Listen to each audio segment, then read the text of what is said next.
রমজান শেষ শাওয়াল মাস থেকে আবার রমজান আসা পর্যন্ত বাকি 11 মাসের গুরুত্বপূর্ণ কিছু কর্মসূচি আমাদেরকে হাতে নিতে হবে। রাজি আছেন তো সবাই? ইনশাআল্লাহ বলেন সবাই ইনশাআল্লাহ। আমরা কিভাবে বাকি 11 মাস সময় কাটাবো? 1 নম্বর কর্মসূচি, আমরা আল্লাহর প্রতি পরিপূর্ণ আস্থা এবং বিশ্বাস স্থাপন করব, বিশ্বাস রাখবো।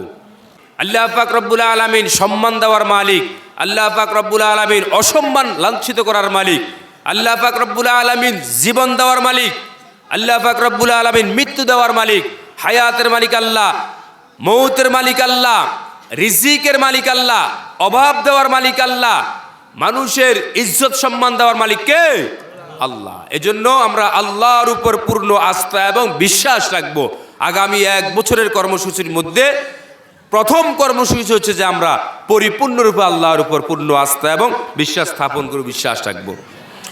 2 নম্বরের কর্মসূচি, জীবনের সর্বক্ষেত্রে আমরা আল্লাহ রাসূলের সুন্নত এবং সাহাবায়ে কেরামের অনুসরণ বাধ্যতামূলক করে নিব ইনশাআল্লাহ। তাহলে আমি আগামী 11 মাস পুরা বছরের জন্য ইনশাআল্লাহ আমি আল্লাহর রাসূলের সুন্নতি তরিকার মধ্যে উঠতে পারবো। আমার হায়াতটা কাজে আসবে, আমার দাম আল্লাহর কাছে বেড়ে যাবে ইনশাআল্লাহ। 3 নম্বরের কর্মসূচি, অসৎ সঙ্গ ত্যাগ করব। অসৎ সঙ্গ আমাকে আপনাকে ধ্বংস করে দিবে। বন্ধু নির্ণয়ে, বন্ধু যাচাই আমাদেরকে আরো সতর্ক হতে হবে। অসৎ সঙ্গ আমাদেরকে ত্যাগ করতে হবে। এজন্য আমরা এখন থেকে অসৎ ব্যক্তির সাথে আমাদের কোনো সম্পর্ক থাকবে না। কথা বলেন ঠিক কিনা? অসৎ ব্যক্তির সাথে যদি আপনি সম্পর্ক জড়াই ফেলেন, আপনার জীবনটা শেষ, ধ্বংস হয়ে যাবে। এজন্য অসৎ সঙ্গ আমরা ছাড়বো ইনশাআল্লাহ। 4 নম্বর কর্মসূচি, হালাল রিজিক খাবো। বলেন 4 নম্বর কর্মসূচি কি বলেন ভাই? হালাল রিজিক খাবো, হালাল রুজি রোজগার তালাশ করব। হালাল খাওয়া এটা অত্যন্ত অত্যন্ত জরুরি বিষয়। আজকে আল্লাহর দরবারে আমাদের ইবাদত কবুল হয় না, আমাদের ইবাদতগুলো আল্লাহ পর্যন্ত পৌঁছে না। কেন পৌঁছে না? আমরা হারাম খাই, হালালের সাথে আমাদের সম্পর্ক নাই, এই কারণে আমাদের ইবাদতগুলো আল্লাহ পর্যন্ত পৌঁছেন না। পবিত্র কোরআনুল কারীমের সূরা বাকারার 168 নং আয়াতে আল্লাহ পাক রব্বুল আলামিন ইরশাদ করেন, ইয়া আইয়ুহান নাসু কুলু মিম্মা ফিল আরদি হালালান তাইয়্যিবা। আল্লাহ পাক রব্বুল আলামিন বলেন, ইয়া আইয়ুহান নাস, হে মানব মণ্ডলী, কুলু মিম্মা ফিল আরদি হালালান তাইয়্যিবা, পৃথিবীর হালাল ও পবিত্র বস্তু সামগ্রী ভক্ষণ করো। আল্লাহ যেগুলোকে হালাল করেছেন তোমাদের জন্য, সেই হালাল বস্তুগুলো খাও। এজন্য হালাল খাওয়ার জন্য আল্লাহ পাক রব্বুল আলামিন পবিত্র কোরআনুল কারীমে স্পষ্টভাবে আমাদেরকে বলেছেন। আমরা আগামী 1 বছরের জন্য কর্মসূচি হাতে নিয়েছি ইনশাআল্লাহ। যত কষ্টই আমাদের সামনে আসুক না কেন, যত বিপর্যয় আমাদের নেমে আসুক না কেন, আমরা হালালের উপর অটল অবিচল থাকবো। রাজি আছেন তো সবাই? ইনশাআল্লাহ। আল্লাহ তাআলা আমাদেরকে তৌফিক দান করুন, সকলে আমিন বলুন। 5 নম্বর কর্মসূচি আমাদের হারাম থেকে বাঁচবো। বলেন 5 নম্বর কর্মসূচি, আমরা আগামী 1 বছরের মধ্যে বলেন আমরা কি থেকে বাঁচবো? হারাম থেকে বাঁচবো। 4 নম্বর ছিল হালাল খাবো, 5 নম্বর হারাম থেকে বাঁচবো। হারাম থেকে বাঁচার জন্য নবী করিম সাল্লাল্লাহু আলাইহি ওয়াসাল্লাম আমাদেরকে নির্দেশ করেন। তিরমিজি শরীফে হযরত আবু হুরায়রা রাদিয়াল্লাহু আনহু থেকে বর্ণিত, ক্বালা রাসূলুল্লাহ সাল্লাল্লাহু আলাইহি ওয়াসাল্লাম, রাসূলুল্লাহ সাল্লাল্লাহু আলাইহি ওয়াসাল্লাম বলেছেন, ইত্তাকিল মাহারিমা তাকুন আ'বাদান নাস, তোমরা হারাম থেকে বাঁচো, তুমি হারাম থেকে বাঁচো, তাকুন আ'বাদান নাস, তাহলে তুমি মানুষদের মধ্যে শ্রেষ্ঠ আবেদ হবে। আবেদ মানে বড় ইবাদতকারী হতে পারবে। এজন্য আমরা আল্লাহর দরবারে, আল্লাহর নজদিক, আল্লাহর নিকট আবেদ হিসেবে উঠতে চাই কিনা বলেন ভাই? হারাম থেকে বাঁচতে হবে, খুব সতর্ক থাকতে হবে। কোনোভাবে যেন হারাম আমাদের গায়ের মধ্যে না লাগে, পরনে না লাগে, পেটের মধ্যে না ঢুকে, আমার অধীনস্থদের পেটের মধ্যে যেন আমার পক্ষ থেকে হারাম না ঢুকে। সবাই চেষ্টা করবো তো ইনশাআল্লাহ? ইনশাআল্লাহ। বাইহাকি শরীফে হযরতে আবু বকর রাদিয়াল্লাহু আনহু থেকে বর্ণিত, عن أبي بكر رضي الله عنه أن رسول الله صلى الله عليه وسلم قال হযরতে আবু বকর রাদিয়াল্লাহু আনহু থেকে বর্ণিত রাসূলুল্লাহ সাল্লাল্লাহু আলাইহি ওয়াসাল্লাম বলেছেন লা ইয়াদখুলুল জান্নাতা জাসাদুন গুযিয়া বিল হারাম। নবীজি বলেন হারাম দ্বারা লালিত পালিত দেহ জান্নাতে প্রবেশ করবে না। নাউজুবিল্লাহ বলেন। আজকে হারাম আমার পেটের মধ্যে ভরতেছি, হারাম দ্বারা আমার শরীরটা তরুতাজা করতেছি, সতেজ করতেছি। নবী বলেন যে লা ইয়াদখুলুল জান্নাতা জাসাদুন গুযিয়া বিল হারাম, হারাম দ্বারা লালিত পালিত দেহ জান্নাতে প্রবেশ করবে না। সাবধান, সতর্ক থাকতে হবে, আমরা হারাম থেকে বাঁচবো। আল্লাহ তাআলা আমাদেরকে তৌফিক দান করুন, সকলে আমিন বলুন। 6 নম্বরের কর্মসূচি হচ্ছে 5 ওয়াক্ত নামাজ আমরা সময় মতো আদায় করব, সকলে ইনশাআল্লাহ বলেন। রমজান মাসে নামাজের একটা প্র্যাকটিস করেছি, মসজিদে এসেছি, রমজান শেষ, রমজান চলে গেছে, বন্ধ করে দিব তো, এরকম নাকি?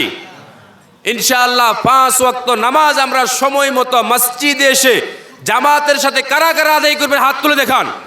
আল্লাহ আপনি সাক্ষী থাকেন, কাটাখির আলমপুর কাটাখিলা কেন্দ্রীয় ঈদগাহ ময়দানের সমবেত মুসল্লিয়ায়ে কেরাম হাত তুলে আপনাকে দেখিয়ে দিচ্ছে মাওলা, তারা আগামী 1 বছরের কর্মসূচি হাতে নিয়েছে, 5 ওয়াক্ত নামাজ আদায় করার পরিপূর্ণ নিয়ত করেছেন, মসজিদে এসে জামাতের সাথে আদায় করবেন। আল্লাহ আপনি হাতগুলো কবুল করে সকলে আমিন বলুন।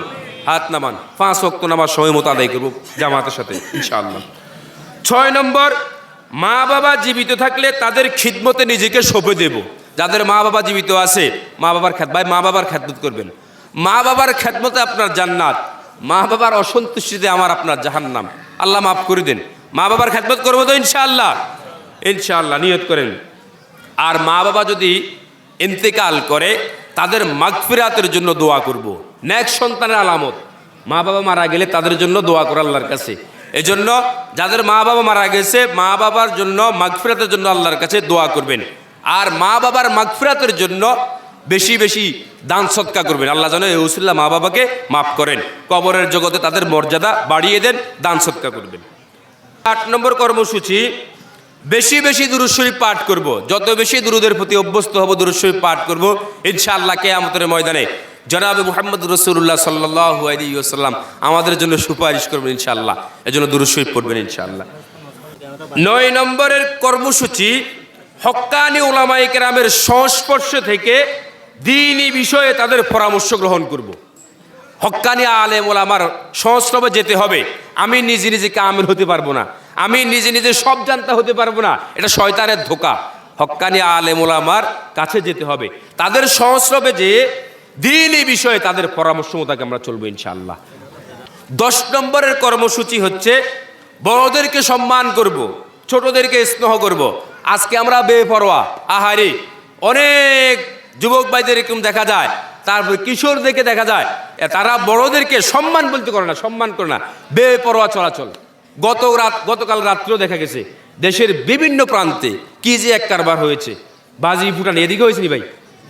কি এটা কি? অনেকে ডাক দিচ্ছেন না, আপনার নিজের বাড়িতে ডাক দিয়ে দিচ্ছেন না, কিন্তু শুনছে, বলেন শুনছে, এরপরে শুনছে। এ ভাই, এগুলো আমরা করব না, এগুলো আমাদের সংস্কৃতি না। মুরব্বীদেরকে আমরা সম্মান করব, ছোটদেরকে স্নেহ করব, ইনশাআল্লাহ আল্লাহ তাআলা আমাদের মান মর্যাদা বাড়িয়ে দেবেন ইনশাআল্লাহ। এরপরে আসেন 11 নম্বর, আত্মীয়তার সম্পর্ক ছিন্ন থাকলে পুনঃস্থাপন করব। কারণ আত্মীয়তার সম্পর্ক ছিন্নকারী বেহেশতে প্রবেশ করতে পারবে না। নাউজুবিল্লাহ বলেন। সহিহ বুখারী শরীফে হযরতে জুবাইর ইবনে মুতঈম রাদিয়াল্লাহু আনহু থেকে বর্ণিত, আন জুবাইর ইবনে মুতঈম রাদিয়াল্লাহু আনহু ক্বালা, হযরতে জুবাইর ইবনে মুতঈম রাদিয়াল্লাহু আনহু থেকে বর্ণিত, তিনি বলেন, ক্বালা রাসূলুল্লাহ সাল্লাল্লাহু আলাইহি ওয়াসাল্লাম, রাসূলুল্লাহ সাল্লাল্লাহু আলাইহি ওয়াসাল্লাম বলেছেন, লা ইয়াদখুলুল জান্নাতা কাতি, আত্মীয়তার সম্পর্ক ছিন্নকারী জান্নাতে প্রবেশ করতে পারবে না। এজন্য যদি আত্মীয়তার সম্পর্ক ছিন্ন হয়ে থাকে, আগামী 1 বছরের কর্মসূচি হিসাবে আত্মীয়তার সম্পর্ক আমি নিজে আগে বাড়িয়ে পুনঃস্থাপন করব। রাজি আছেন তো সবাই? ইনশাআল্লাহ বলেন ভাই। কারোর সাথে যদি দূরত্ব হয় আত্মীয়তার মাঝে, আমি সেই দূরত্ব কাটিয়ে ইনশাআল্লাহ আত্মীয়তার সম্পর্ক পুনঃস্থাপন আমি নিজে উদ্যোগ নিয়ে আগায় ভাই করবো ইনশাআল্লাহ। আল্লাহ তাআলা আমাদেরকে কবুল করে সকলে আমিন বলুন। 12 নম্বর কর্মসূচি, প্রতিবেশীর সাথে সর্বোত্তম ব্যবহার করব। প্রতিবেশীকে আমরা অনেকভাবে আমরা লাঞ্ছিত করি, প্রতিবেশীকে আমরা কষ্ট দিয়ে থাকি, প্রতিবেশীর হক নষ্ট করি, খুবই খারাপ কাজ। প্রতিবেশীর সাথে যারা এমন আচরণ করে, যাদের অত্যাচার থেকে প্রতিবেশী নিরাপদ নয়, তারা জান্নাতে যেতে পারবে না। সহিহ মুসলিম শরীফে হযরত আনাস রাদিয়াল্লাহু আনহু থেকে বর্ণিত, আন আনাস রাদিয়াল্লাহু আনহু ক্বালা, হযরত আনাস রাদিয়াল্লাহু আনহু থেকে বর্ণিত, তিনি বলেন, ক্বালা রাসূলুল্লাহ সাল্লাল্লাহু আলাইহি ওয়াসাল্লাম, রাসূলুল্লাহ সাল্লাল্লাহু আলাইহি ওয়াসাল্লাম বলেছেন, লা ইয়াদখুলুল জান্নাতা মান লা ইয়ামানু জারুহু বাওয়াইক, ওই ব্যক্তি জান্নাতে প্রবেশ করতে পারবে না যার অনিষ্ট থেকে তার প্রতিবেশী নিরাপদ নয়। এজন্য প্রতিবেশীকে কষ্ট দিব না, প্রতিবেশীকে লাঞ্ছনা দিব না, প্রতিবেশীর উপর জুলুম করব না। সাবধান, আমরা সাবধান হয়ে যাই, কারণ প্রতিবেশীর হক নষ্ট করলে, প্রতিবেশীকে লাঞ্ছিত করলে, প্রতিবেশীকে অপমানিত করলে জান্নাতে যাওয়া যাবে না। প্রতিবেশীর সাথে আমরা সৎ ব্যবহার, সৎ আচরণ করব। জানি সব কমিটি